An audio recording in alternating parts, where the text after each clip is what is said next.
halkan waa deegaanka Goofguduud Buurey oo magaalada Baydhabo u jira 30 kiiloomitir. Sidoo kale waa furan ciidan waxaa degan ciidamo ka tirsan militariga qaybta 6aad ee ciidanka xoogga dalka Soomaaliyeed. Taliyaha qaybta 6aad ee ciidanka xoogga dalka General Maxamed Cabdi Cali Sanka ayaa booqday furinta hore ee ciidanka iyadoo ay ku wehelinayeen booqashadiisaas taliyaha howlgelinta taliyaha guutada 8aad gudoomiyaha maxkamadda ciidanka qaybta 6aad iyo xeer ilaalihiisa. booqashadooda ayaa isugu jirtay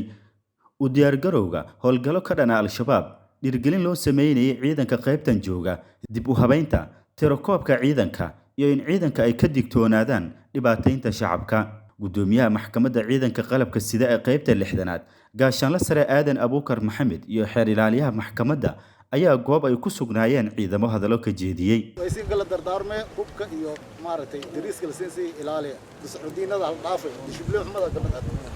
dishibliin xumada hal dhaafay jaadka iyo sigaarka iyo xashiishka iyo maaragtay calaqa iyo khamrada hal iska dhaafay adduunyo seeg iyo aakhir seeg moogi wal iyo hakiin kordhiyaa mal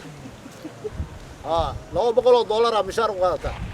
maalintii $20 $30 iyo fadaan jaadka iyo sigaarka iyo khamriga in la ka qarash garay goobta shaqada tan ugu weyn way marka laga tago waxa ka imaanayo dambi dil ah ka imaanayo oo xukunkiisu uu yahay dil toogash uu yahay maba ku jirto hada xaalad lagu jiro markii la fiiriyo waxay tahay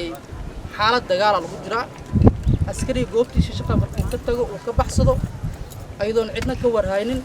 fasaxad uu qabo waa gaar oo warqadiisu uu haysto oo meesha ugu sareysan ay bixisay isku ma haysto ciidanku wuxuu isku xukumaa wad ogtihiin min unug ilaa iyo sector isku xukumaa mo qof aan ogeyn ma idin ku jiro waxa waay shalay waxa lagu hadlay taas arrimaha oo quseeya taliyaasha lagu hadlay goob jooganka ah markii laga hadlayay waxa la rabaa inaan u hogaansano sharcigeena uu yaalaa kan ugu horeeya waa dishibliinka toosan waa askari waxa laga rabaa in dishibliinka uu hogaansamo. taliyaha qaybta 6aad ee ciidanka xoogga dalka Soomaaliyeed General Maxamed Cabdi Cali Sanka ayaa ka hadlay booqashada ay ku gaareen deegaanka Goofguduud Buurey ee magaalada Baydhabo. arrinta xusida mudan waxay tahay oo inaad ka faa'iideysataan ama fursadda saaka aan kula hadlayo dhagihiina aad galisaan loo baahan yahay waxay tahay askarigu waa askari qaran guri qaran buuna ka shaqeeyaa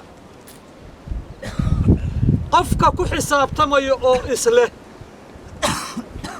nin hebel qabiil hebel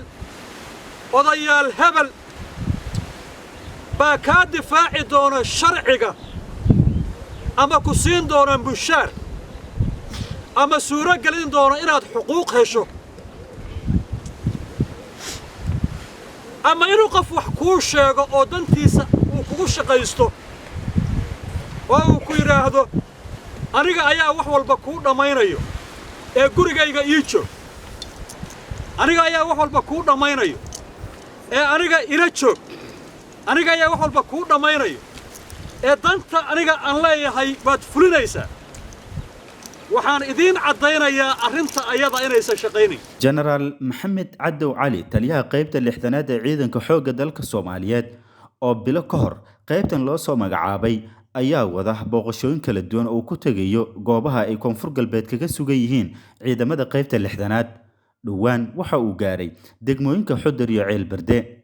Muxdin Xusni Universal TV Baydhabo.